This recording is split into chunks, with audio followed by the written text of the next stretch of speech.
खमा गणिसा। मेरा नाम है राधा कंवर और मैं नागौर डिस्ट्रिक्ट से रहने वाली हूँ, राजस्थान से बिलोंग करती हूँ। और मेरा ये फर्स्ट ब्लॉग है। इस ब्लॉग से मैं आप सभी के साथ कनेक्ट होना चाहती हूँ और उसके साथ ही एक गांव में रह के, मैं गांव से रहने वाली हूँ, तो मैं गांव में रहकर भी आपके अर्निंग कैसे कर लेती हूँ वो आपको मैं बताना चाहूँगी। मेरा मेन काम सिलाई का है। मैं राजपूती ड्रेस की सिलाई करती हूँ। उसके साथ ही मैंने अपने गांव में ही, अपने घर पे ही पार्लर खोल रखा है। और पार्लर, ये देखिए मेरा छोटा सा पार्लर है यहाँ पे, ये देखिए आप देख ही सकते हो। तो मैंने घर में ही पार्लर खोल रखा है। और इसकी शुरुआत कैसे की मैंने, आप घर पर रहकर और गांव में रहकर कैसे आप छोटे से स्तर से स्टार्ट करके कैसे आप अर्निंग स्टार्ट कर सकते हैं, ये मैं आपको सब बताऊंगी। तो मेरे व्लॉग में बने रहिएगा। चलो अभी चलते हैं हम सिलाई पर। ये देखिए मैं ना सूट सिलने के लिए बैठ गई हूँ। अब इस यहाँ पे क्या है ना, मैं सुबह इसको सिल रही थी, तो सुबह क्या हुआ कि पार्लर में कस्टमर आ गए तो ये सिलने से रह गया। तो आज पार्लर में थोड़ी सी भीड़ थी, इसलिए यहाँ पे सिलाई नहीं हो पाई। तो आज मेरे को शाम को लेके बैठना पड़ रहा है इसको। तो मैंने सोचा चलो लहंगा तो कर ही लेते हैं। तो मैंने इसको स्टार्ट कर दिया। और चलो मैंने कहा कि रात के 10-11 बजने वाले हैं, लेकिन मैंने कहा चलो ठीक है इसको करते हैं। तो यहाँ पे मैं नेफा लगा रही हूँ। राजपूती ड्रेस की सिलाई करती हूँ, आपको ये तो पता ही है। तो यहाँ पे सिलाई भी करती हूँ, पार्लर भी चलाती हूँ। तो दोनों काम, अभी सीज़न टाइम है तो दोनों काम ही चलते हैं। लेकिन अर्जेंट का मैं नहीं लेती हूँ, क्योंकि अर्जेंट का नहीं हो पाता है। क्योंकि अगर पार्लर में कस्टमर ज़्यादा आ जाए तो सिलाई नहीं कर पाते, इसलिए मैं अर्जेंट का नहीं लेती हूँ।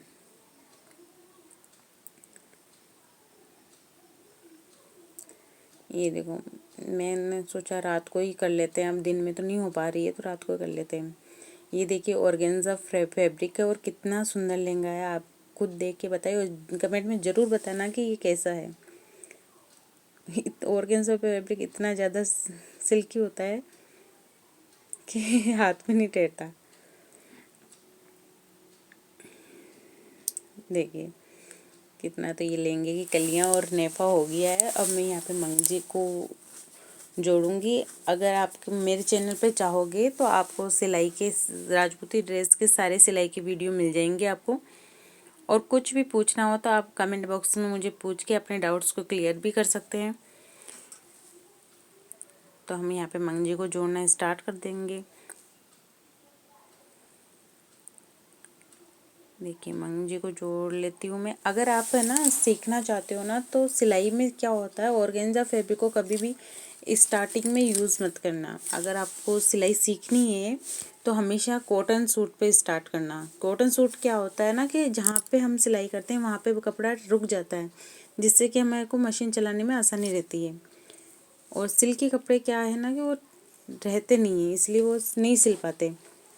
तो आप बिगिनर हो तो ध्यान रखना कि आपको कॉटन सूट पे ही स्टार्ट करना है, ठीक है।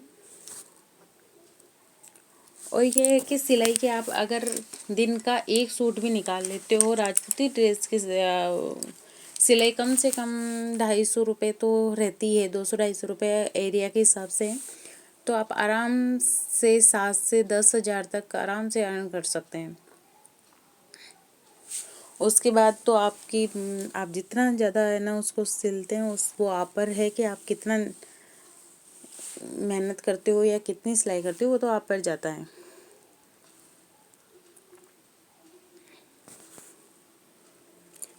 लेकिन इतना मुश्किल नहीं होता कि घर पे काम करने से क्या होता है ना कि आप अपने घर को भी संभाल लेते हो और सिलाई भी हो जाती है, दोनों काम आराम से हो जाते हैं, तो उतनी दिक्कत नहीं आ पाती।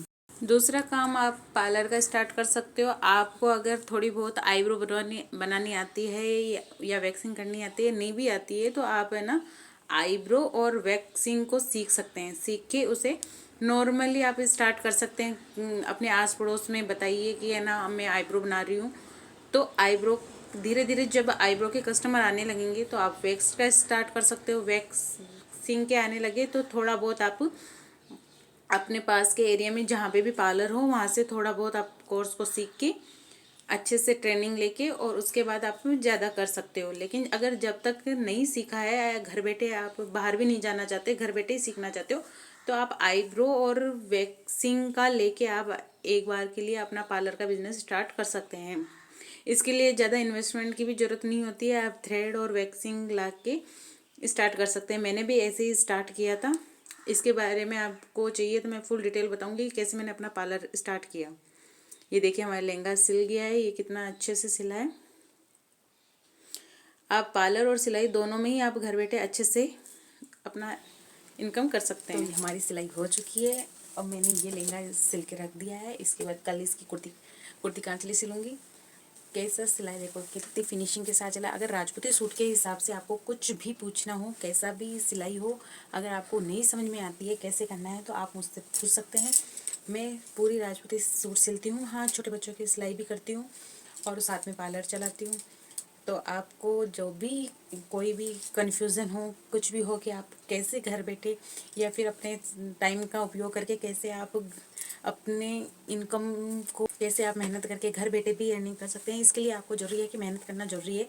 अब देखिए रात के 11 बज रहे हैं और मैं यहाँ पे सिलाई कर रही हूँ, क्योंकि दिन में क्या होता है पार्लर में कस्टमर आ जाते हैं तो यहाँ पे सिलाई नहीं हो पाती है, इसलिए मैं अर्जेंट के सूट लेती ही नहीं हूँ। लेकिन जितने भी लेती हूँ तो उनको है ना करना तो पड़ता ही है, इसलिए मैं यहाँ पे रात को लहंगा सिली हूँ। अब कल इनकी कुर्ती कांचली सिलूँगी। आज पूरे दिन बहुत बिजी थी इसलिए यहाँ पे सिलाई नहीं कर पाई, तो मैंने सोचा चलो आज एक लहंगा तो पूरा कर ही देती हूँ। तो मिलते हैं हम नेक्स्ट व्लॉग में। आज के लिए यही। Thank you for watching my video. Please like share and subscribe. Please बहुत सपोर्ट कीजिए, मुझे सपोर्ट की बहुत ज़्यादा ज़रूरत है। आपके सपोर्ट से ही मैं आगे व्लॉग्स बना पाऊँगी।